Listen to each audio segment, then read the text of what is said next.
अस्सलाम वालेकुम dear friends, कैसे हैं आप सब। Welcome to my YouTube channel Habiba writes novel.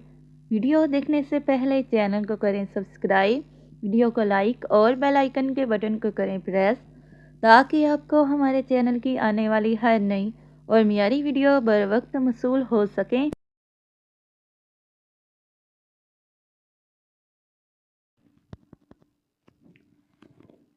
आज शाहरेज खान और फिज़ा का निकाह था। सभी घर वाले इसकी तैयारियों में मसरूफ़ थे। शाहरेज को इस सब से काफ़ी उकताहट महसूस हो रही थी। ऊपर से अर्शमान, साहिल और गुल अपनी बेसुरी आवाज़ में गाने गा गा कर मुसलसल इसे तंग किए जा रहे थे। और आज के दिन इन पर शाहरेज का रोब दबदबा और गुस्सा भी कुछ काम नहीं कर रहा था। गुल मुसलसल अपनी फटी हुई आवाज़ साहिल के ख्याल से मैं गा रही थी। आज मेरे भैया की शादी है, आज मेरे भैया की शादी है। तभी अर्शमान ने भी तान छिड़ी, आज मेरे यार की शादी है, ओ आज मेरे यार की शादी है। भला साहिल क्यों पीछे रहता, वो भी बीच में कूद पड़ा। छोटे छोटे भाइयों के बड़े भैया आज बनेंगे किसी के सैया। साहिल बस शाहरेज के बर्दाश्त की मुद्दत यही तक थी। वो इतनी जोर से धाड़ा कि अंदर दाखिल होती मदीहा बेगम दहल कर अपने सीने पर हाथ रख गई। क्या हुआ खान, आप इतने गुस्से में क्यों हो। मॉम इनसे बोलें कि 1 मिनट के अंदर मेरे रूम से अपनी अपनी शक्लें गुम कर लें, नहीं तो मुझे एक पल भी नहीं लगेगा इनकी शक्लें बिगाड़ने में। वह गुस्से से दांत पीसते हुए बोला, बेटा आज तो गुस्सा ना करो, आज तुम्हारी शादी है। उन्होंने नरमी से समझाते हुए कहा। इसी बात का तो रोना है, वो बिल्कुल हल्की आवाज़ में बोला। अच्छा चलो बच्चों, अब तुम लोग इसे तैयार होने दो। बड़ी मॉम, बड़ों कोई दुल्हन है क्या जो इन्हें तैयार होने में वक्त लगेगा। वो तो यूं तैयार हो जाएंगे। साहिल शरारती मुस्कुराहट के साथ चुटकी बजाते हुए बोला, तैयार होने में वक्त तो हमारी फिज़ा आप ही लेंगी, ताकि वो बड़ों के दिल पर बिजलियां गिरा सकें। वो आंख मिक करते हुए बोला। सभी के चेहरों पर दबी दबी सी मुस्कुराहट देखकर इसे और ज़्यादा गुस्सा आने लगा। मॉम इन्हें बोलें रूम से बाहर जाएं। वो इन तीनों की तरफ इशारा करते हुए ठंडे ठार लहजे में बोला। गुस्से से इसकी आंखें लहू रंग हो गई। एक तो ये थोपी हुई शादी और ऊपर से इनके ये छेड़छाड़ जो शाहरेज को मजीद गुस्सा दिला रहे थे। चलो बच्चों, मेहमान भी आने वाले होंगे, इनका वेलकम करने के लिए भी तो कोई होना चाहिए। वो शाहरेज का गुस्सा दिखते हुए इन्हें बाहर ले गई। यार मॉम, ये फिज़ा आपी भी काफ़ी अजीब हैं।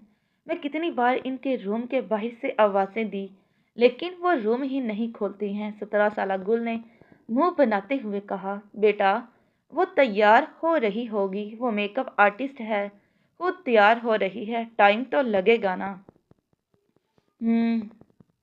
सब मेहमान और काजी साहब आ चुके थे, बस दुल्हन का इंतज़ार किया जा रहा था। बड़ी बहू, जाओ देखो फिज़ा तैयार हो गई है तो इसे ले आओ। ठीक है माँ जी। वो फिज़ा के बाहर खड़ी मुसलसल दस्तक दे रही थी, लेकिन ना दरवाज़ा खुल रहा था और ना अंदर से कोई आवाज़ आ रही थी। इनका दिल अनजाने खदशात से लरजने लगा। तभी अर्शमान खान अंदर की तरफ आता दिखाई दिया। बेटा मैं कब से दरवाज़ा खोल रही हूँ, लेकिन फिज़ा ना ही दरवाज़ा खोल रही है और ना कुछ बोल रही है। आप हटें, मैं देखता हूँ। अर्शमान ने रूम की डुप्लीकेट चाबी लेकर दरवाज़ा खोल दिया, लेकिन अंदर जाकर इन्हें काफ़ी ज़ोरदार का झटका लगा, क्योंकि अंदर फिज़ा तो क्या, इसका तो कोई नामो निशान तक मौजूद नहीं था। अर्शमान हैरान सा चलता हुआ खिड़की के पास आया जो खुली हुई थी। खिड़की के नीचे सीढ़ी रखी थी। इसे समझने में ज़्यादा देर न लगी, तभी शाहरेज की मोम की नज़र टेबल पर रखे लेटर पर पड़ी। इस लेटर तक भाग कर गई और वो इस लेटर को उठाकर पढ़ने लगी। इसे पढ़ते ही लेटर इनके हाथ से छूटकर नीचे गिर गया। वो लड़खड़ा कर गिरने लगी थी कि अर्शमान ने इन्हें थाम लिया। बड़ी मॉम, क्या हुआ, क्या लिखा है इसमें। वो लेटर इनके हाथ से लेते हुए बोला। अरे भाभी, क्या फिज़ा अभी तक तैयार नहीं हुई। बाबा जान कब से कह रहे हैं इसको लाने के लिए। रुमैसा बेगम बोलते हुए कमरे में दाखिल हुई। क्या हुआ, आप दोनों चुप क्यों हैं और फिजा कहाँ है? वो इधर उधर देखते हुए बोली। रुमैसा, तुम सबको यहाँ बुलाकर लाओ, उन्होंने अपने आप को संभालते हुए कहा। वो नासमझी से इनको देखते हुए बाहर चली गई। क्या बात है बड़ी बहू, आपने सबको यहाँ क्यों बुलाया है? वो कुछ नहीं बोली और चुपचाप लेटर इनकी तरफ बढ़ा दिया। क्या है? वो इसे थामते हुए बोले। प्यारे नानू जान, आपने और सब घर वालों ने मुझे बेतहाशा प्यार दिया है। मेरे मांगने से पहले मुझे हर चीज़ दी है और मैं आप सबके प्यार की दिल से शुक्रगुजार हूँ। लेकिन शाहरेज से शादी करना ये मेरे लिए नामुमकिन है, क्योंकि इस जैसे संजीदा, रूड और बोर टाइप इंसान से मैं शादी नहीं कर सकती। इसलिए मैं यहाँ से जा रही हूँ। और हाँ, मैं अपने क्लास फेलो में इंटरेस्टेड हूँ, तो शादी भी उसी से करूँगी। और मैं जानती हूँ आप सब मुझे मुआफ़ कर देंगे, जैसा कि आप मुझे हमेशा मेरी गलतियों पर मुआफ़ कर देते थे। आपकी फिज़ा। हाथ पड़ते ही वो लड़खड़ा कर गिर पड़े और फौरन अपने दिल पर हाथ रख लिया। सब भागकर इनके पास आए। बाबा जान, बैक वक्त सब इनको पुकारने लगे। इसने ऐसा क्यों किया? सबके सामने हमें रुसवा कर दिया। वह मुसलसल दिल में होते दर्द को दबाते कराहते हुए टूटे फूटे अल्फाज में बोले। बाबा जान, आप परेशान मत हों, सब ठीक हो जाएगा। कुछ ठीक नहीं होगा। अब हम शाहरेज का सामना कैसे करेंगे?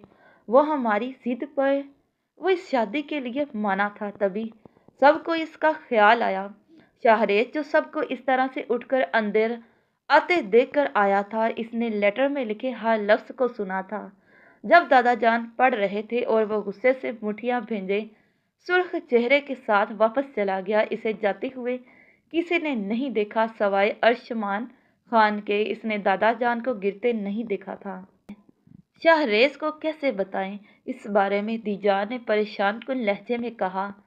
इसे बताने की ज़रूरत नहीं होगी, क्योंकि वो सब सुन चुका है और काफ़ी गुस्से में भी लग रहा था। इसकी बात सुनकर सबके चेहरे पर परेशानी छा गई, क्योंकि इस घर में सबसे ज़्यादा गुस्सा शाहरेज को ही तो आता था। अर्श अर्श, दादा जान क्या हुआ? आप क्या कह रहे हैं? अर्श इनके हाथ पकड़े हुए रोहानसे से लहजे में बोला। सबका दिल किसी अनहोनी के ख्याल से लरस गया। तैमूर साहब बात करते हुए बेहोश हो गए थे। अर्श, तुम गाड़ी निकालो, हमें बाबा जान को हॉस्पिटल ले जाना है, जल्दी करो। जवाब साहब अपने आप को मजबूत करते हुए बोले। हर कोई तैमूर साहब की हालत देखकर हड़बड़ाया हुआ लग रहा था। भाई साहब, आप और भाभी मेहमानों को संभाले, हम बाबा जान को हॉस्पिटल लेकर जाते हैं। आप बाद में आ जाइएगा। ठीक है, तुम लोग जाओ, हम जल्दी आ जाएंगे। डॉक्टर, क्या हुआ है बाबा जान को? देखिए खान साहब, इन्हें हार्ट अटैक आया है और इनकी हालत काफ़ी क्रिटिकल है। अभी कुछ कहा नहीं जा सकता। आप इनके लिए बस दुआ करें।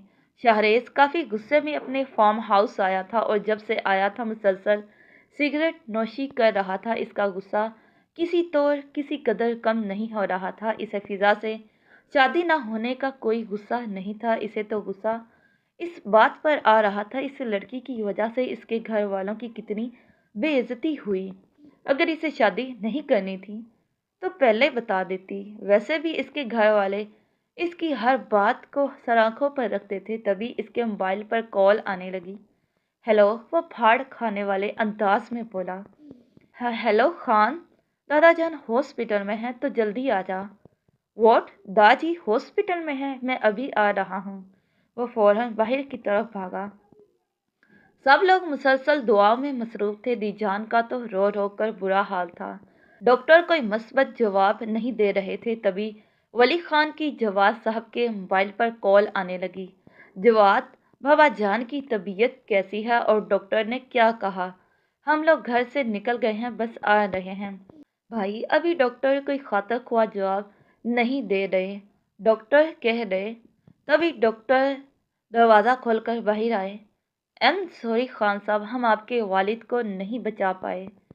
ही इज़ नो मोर। इनकी बात कॉल पर सुनते वली खान पर बिजली बनकर गिरी। इनका स्टीयरिंग पर रखा हाथ कँपाया, जिससे इनकी गाड़ी अनबैलेंस हुई और सामने से आते तेज रफ्तार ट्रक से टकरा गई और मौके वारदात पर ही वली खान और इनकी बीवी का इंतकाल हो गया। शाहरेज खान जब हॉस्पिटल पहुंचा तो इसे ज़िंदगी की सबसे भयानक खबर मिली कि इसके दादा जान अब इस दुनिया में नहीं रहे। इसके सर से शफकत का साया छीन लिया गया, इससे इसकी जन्नत छिन गई। इसका दिल धाड़े मार कर रोने का किया, लेकिन वो कैसे रो सकता था, वो तो मर्द था ना। गुल अपने माँ बाप की लाश को देखकर बेहोश हो गई और तब से वो होश में नहीं आ रही थी। दी जान ने आज अपने शोहर के साथ साथ अपने जवान बेटे और बहू को भी खो दिया। कल तक हंसता खिलखिलाता जन्नत वाला आज गम का गहवारा बन गया था। आज इन तीनों को इस दुनिया से गए 1 हफ्ता हो गया था। घर के हर फर्द पर एक गहरी खामोशी छाई हुई थी। सभी घर वाले डाइनिंग टेबल पर मौजूद थे, लेकिन कोई किसी से बात नहीं कर रहा था। शाहरेज ने सबको अपनी तरफ मतवज्जा किया। मैं कल कराची जा रहा हूँ। क्यों बेटा, क्या कोई काम है आपको? नहीं छोटे पापा, काम के लिए नहीं, मैं हमेशा के लिए वहाँ जा रहा हूँ। अब से वहाँ की ब्रांच मैं संभालूंगा। खान, आप ये क्या कह रहे हैं बेटा? मैं सही कह रहा हूँ दीजान, अब मैं यहाँ नहीं रह सकता, वो संजीदा आवाज़ में बोला। खान, आप मत जाओ बेटा, अब हम किसी को खो नहीं सकते। आप हमारी भी बात नहीं मानेंगे। दीजान पहले भी तो मानी थी, फिर क्या हुआ? नतीजा तो आपने देख ही लिया। वो सर्द आवाज़ में बोलकर उठ गया और सबके लाख समझाने और गुल के मिन्नतों और रोने को खातर में ना लाते हुए वो वहाँ से चला गया और कराची आकर यहाँ की ब्रांच संभाली और 2.5 साल अपनी मेहनत और लगन से अपने बिजनेस को आसमान की बुलंदियों पर पहुँचा दिया। इस दौरान जवाद साहब और राहम साहब ने काफ़ी फोर्स किया कि वो वापस आ जाए, लेकिन वो नहीं माना। हाँ, लेकिन गुल के मुसलसल रोने धोने और इमोशनल ब्लैकमेल करने पर वो कराची से इस्लामाबाद शिफ्ट हो गया। लेकिन फिर भी इन 3 सालों में वो जन्नत वाला कभी नहीं गया। वो रहता इसी शहर में था, लेकिन घर कभी नहीं गया। हाँ, बिजनेस पार्टीज में छोटे पापा और चाचू से अक्सर मुलाकात हो जाती थी। फिर साहिल और गुल भी इसकी कंपनी में आ गए। हाल अंशा मैम, आपके लिए एसआर के सर की कॉल आई थी। वो कह रहे थे कि वो कल अपनी फैमिली के साथ आपके घर आ रहे हैं। इनकी बात सुनकर ऐसा लग रहा था कि वो बता नहीं रहे बल्कि ऑर्डर दे रहे हैं। रोज़ी, जो शाहरेज का उखड़ लहजा सुनकर काफ़ी चिड़ी हुई थी, अंशा को सारी बात बताते हुए बोली, वॉट, ये मिस्टर शाहरेज खान मेरे घर क्यों आना चाह रहे हैं, वो भी बीमा अपनी फैमिली के साथ? अंशा हैरान होते हुए बोली, खैर इनके आने पर पता चल ही जाएगा। वो इस बात को दिमाग से झटकते हुए बोली। सभी घर वाले अंशा के घर जाने के लिए तैयार खड़े। गुल बेटा, आप साहिल की गाड़ी में आ जाना, क्योंकि मेरी गाड़ी में आपकी दीजान, छोटी मामा, रूमी चाची और आपके राहम चाचू और मैं जा रहे हैं, और शाहरेज तो अपनी गाड़ी में आएगा। व्हाट, मैं इस राफे की साबुदानी में? नो, नेवर एवर, ऐसा कभी नहीं होगा। गुलनाक चढ़ा कर बोली। ओ महारानी विक्टोरिया, मैं भी नहीं चाहता कि तुम मेरी प्यारी सी गाड़ी में बैठो, क्योंकि तुम जैसा बासी फूल अगर मेरी गाड़ी में बैठेगा तो इससे मेरी ही गाड़ी की शान में कमी आएगी, जो मैं बिल्कुल नहीं चाहता। साहिल उर्फ ज़राफ़े, तुम्हारी ये बेटा, अगर आप दोनों ने इसी तरह लड़ते रहना है तो हम आपको छोड़कर चले जाएंगे, फिर पढ़ते रहना एक दूसरे की शान में कसीदे। जवाद साहब ने झुंझलाते हुए कहा, अरे नहीं नहीं छोटे पापा, मैं नहीं लड़ रही, वो तो ये। गुल बेटा, आप हमारे साथ चले और रमेशा, तुम साहिल की गाड़ी में चली जाओ। साहिल की मॉम इनके झगड़े का हल निकालते हुए कहा, अर्शमान तो था नहीं, नहीं तो कोई इसकी गाड़ी में चला जाता। मीर मेंशन के बाहर 2 गाड़ियां आकर रुकती हैं, जिसमें सब लोग निकलकर अंदर दाखिल होते हैं। एक गाड़ी और आती है, जिसमें से 3 मुलाजमीन निकलते हैं, जिन्होंने खूबसूरती से सजे टोकरे उठा रखे थे। अस्सलामुअलैकुम। अंशा, जो लाउंज में मौजूद थी, इन्हें अंदर आता देखकर सलाम करती है और इन्हें बैठने का कहती है। वालेकुम अस्सलाम बेटा, दीजान ने नरमी से सलाम का जवाब देते हुए इसके सर पर हाथ फेरा। अंशा को देखकर सभी की आंखों में साइश उभरी, क्योंकि इन्हें लगा कि अंशा ही वो लड़की है जिसे शाहरेज ने पसंद किया है। तभी एक खनकती हुई आवाज़ लाउंज में गूंजी। शाहरेज ने एक सेकंड की देरी किए बिना अपनी नज़रें आवाज़ की तरफ मोड़ दी। दीदू, मेरी प्यारी दीदू, आप बहुत बहुत अच्छी हैं। मैंने आपको केटल लाने का कहा था, आप ले आई। यू आर सो स्वीट मेरी प्यारी दीदू, I love you so much. वह खुशी से चखते हुए सीढ़ियों से उतरते हुए आ रही थी।